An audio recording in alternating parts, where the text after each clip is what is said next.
திருப்பாச்சி அருவால திட்டிக்கிட்டு வாடா வாடா அப்படின்ற ஒரு பாட்டை கேட்டிருப்பான். அந்த பாட்டை யாருமே மறந்துருக்க முடியாதுங்க. திருப்பாச்சித்தினா அருவாங்க, அருவானா திருப்பாச்சித்தி தாங்க.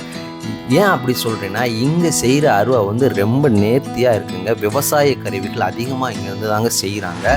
இங்கே செய்யப்படுகிற பொருட்கள் எல்லாம் தமிழ்நாடு மட்டும் இல்லைங்க, உலகம் முழுவதும் இருக்கிற தமிழர்களுக்கு ஏற்றுமதி செய்யப்படுகிறாங்க. தமிழ்நாட்டில் இருக்கிற கருப்புசாமி கோயில்களுக்கெல்லாம் இங்கிருந்தாங்க பெரும்பாலான அருவார்கள் நேர்த்தி கடனாக செய்கிறது. குறிப்பாக மதுரையில் இருக்கிற நம்ம கருப்புசாமிக்கு இங்கிருந்து தாங்க அருவா போகுது. அது மட்டும் இல்லைங்க, இங்கே செய்கிற அருவானா ஒவ்வொன்றும் 18 அடியிலேருந்து 30 அடி வரை இருக்குங்க. அந்த அருவானா 200 கிலோ 300 கிலோன்னு ராட்சச வெயிட்டில் இருக்குங்க. இந்த அருவாகளை அவங்களுக்கு வேண்டுதலுக்கு ஏற்ப அவங்க ஆர்டர் செய்து வாங்கிட்டு போகிறாங்க.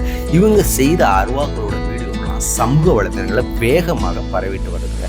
அதை பார்த்த நம்ம கொல்கத்தா வாழும் தமிழர்கள் அங்கே இருக்கிற அவங்க கொல்கத்தா காளிக்கு அருவா தாங்க வேண்டுதலாக படைப்பாங்க. இங்கே அருவா செஞ்சு கொண்டு போகலாம்னு கொல்கத்தாவிலேருந்து இங்கே இவங்களை தேடி வந்து இவங்ககிட்ட கொல்கத்தா காளிக்கு அருவா செய்ய கொடுத்துருக்காங்க. நம்ம ஊர் அருவா மாதிரிலாம் அங்கே இருக்காதுங்க. அந்த ஒரு அருவா வித்தியாசமாக கேள்விக்குறி மாதிரி வளைஞ்சு நெளிஞ்சு இருக்குங்க. பெரும்பாலான பக்தர்கள் அதை தோளில் தூக்கி தான் கொல்கத்தா காளிக்கு நேர்த்திக்கடனாக போய் செலுத்துவாங்க. அந்த அருவா செய்கிறது கொஞ்சம் கஷ்டங்காங்க.